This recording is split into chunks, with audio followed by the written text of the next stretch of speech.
warahmatullahi wabarakatuh.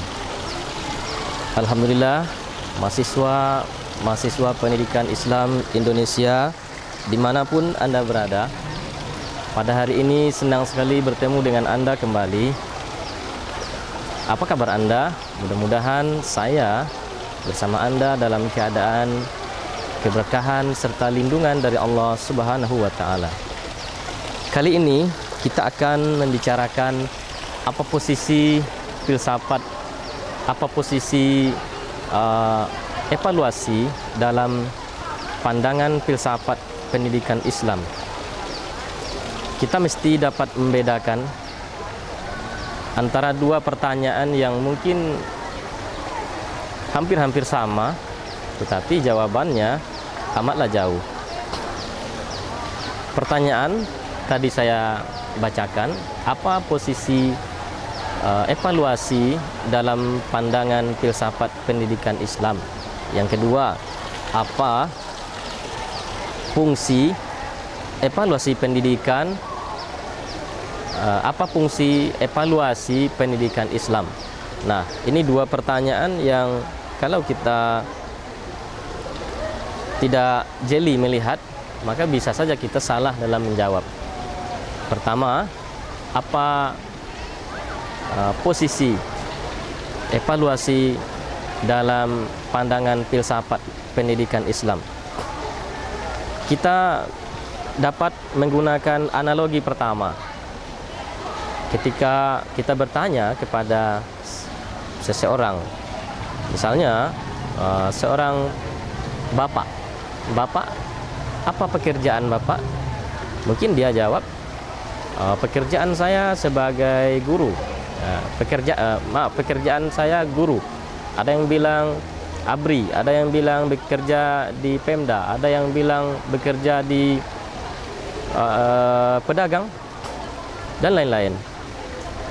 Nah, ketika kita bertanya, bukan lagi pekerjaan, lalu kita lanjutkan, apa posisi bapak pada pekerjaan tersebut?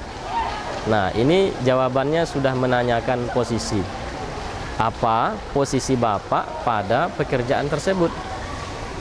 Kalau dia tadi pekerjaannya guru, maka mungkin saja dia menjawab, posisi saya sebagai guru bidang studi, sebagai guru kelas, sebagai wakil kepala, atau juga sebagai kepala bidang kurikulum. Misalnya dia bekerja di Pemda, mungkin dia bilang, oh, alhamdulillah saya sebagai kabid, saya sebagai kabid pemerintahan, saya sebagai kabid humas, protokoler, dan lain-lain. Nah, atau juga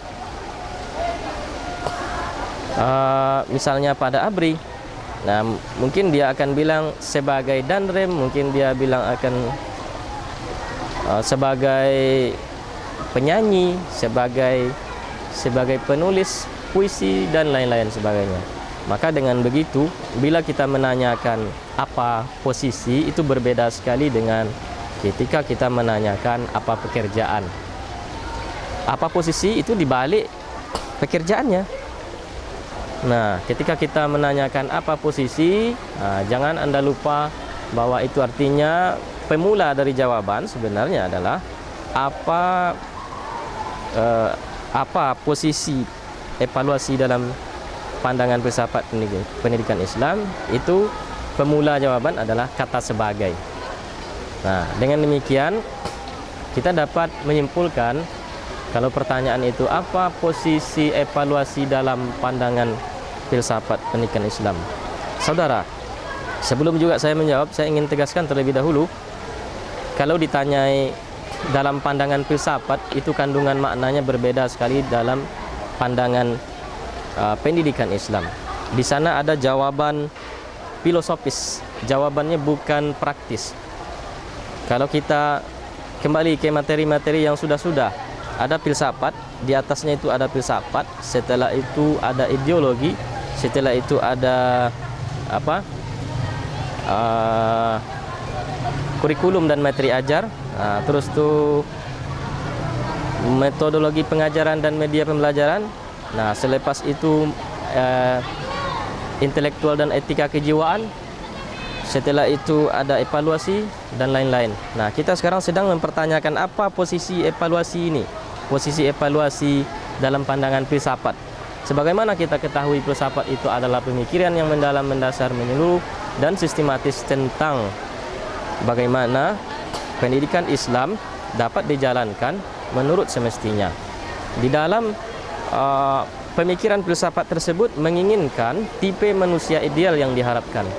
Misalnya, dulu sewaktu kita belajar tentang tujuan pendidikan Islam, Tolha Hasan bilang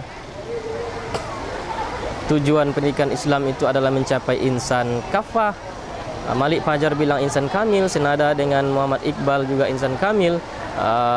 Al-Ghazali bilang insan ma'rifah. Terus saya juga mengatakan pada waktu itu insanan rabbaniyan.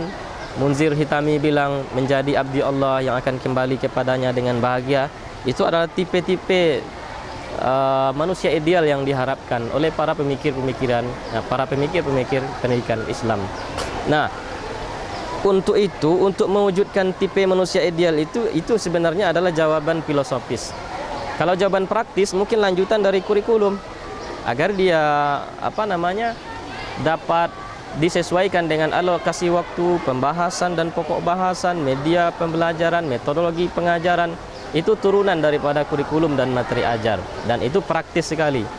Tapi kalau kita menanyakan apa posisi evaluasi pendidikan, apa posisi evaluasi dalam pandangan filsafat pendidikan Islam, maka ini jawabannya filosofis. Nah, tadi kita udah tahu bahwa sasaran yang dituju adalah manusia ideal. Nah, dengan begitu dapat kita kemukakan jawaban apa posisi evaluasi dalam pandangan filsafat pendidikan Islam. Posisinya adalah sebagai alat ukur untuk menilai atau untuk mengetahui apakah telah tercapai atau tidaknya tipe manusia ideal yang diharapkan dalam pendidikan Islam tersebut. Saya ulang, sebagai alat ukur untuk mengetahui atau menilai apakah telah tercapai atau tidaknya tipe manusia ideal yang diharapkan dalam pendidikan Islam. Nah, coba Anda perhatikan jawaban itu. Akan sangat berbeda ketika kita menanyakan apa fungsi evaluasi dalam pendidikan Islam. Kalau fungsi evaluasi yang dipertanyakan itu jawabannya untuk menilai hasil belajar. Jadi ke bawah, bukan ke atas, seperti dia tidak memiliki kandungan makna filosofis, tapi kandungan makna dia adalah praktis. Untuk menilai hasil belajar siswa, untuk menilai kemampuan siswa, untuk melihat penguasaan materi dan sebagainya. Nah, akan sangat berbeda ketika kita menanyakan apa posisi evaluasi dalam pandangan filsafat pendidikan Islam, yakni sebagai alat ukur untuk mengetahui atau menilai apakah telah tercapai atau tidaknya tipe manusia ideal yang diharapkan dalam pendidikan Islam. Saudara, untuk memudahkan Anda untuk mengerti tentang jawaban saya ini, silahkan rujuk kembali rekaman-rekaman kita sebelumnya, yakni tentang apa posisi kurikulum dalam pandangan filsafat pendidikan Islam. Nah, ini kelihatannya penjelasan yang singkat, tetapi ini sangat bermakna. Apalagi ketika Anda menjadi guru nantinya, sehingga Anda dapat membedakan mana yang fungsi dan mana yang posisinya. Dengan demikian dapat membekali Anda untuk lebih memahami hakikat daripada pendidikan, tidak sekedar yang praktis-praktis saja, tapi juga memahami akar pemikiran secara filosofis. Terima kasih, semoga ada manfaatnya. Billahi taufiq wal hidayah. Assalamualaikum warahmatullahi wabarakatuh.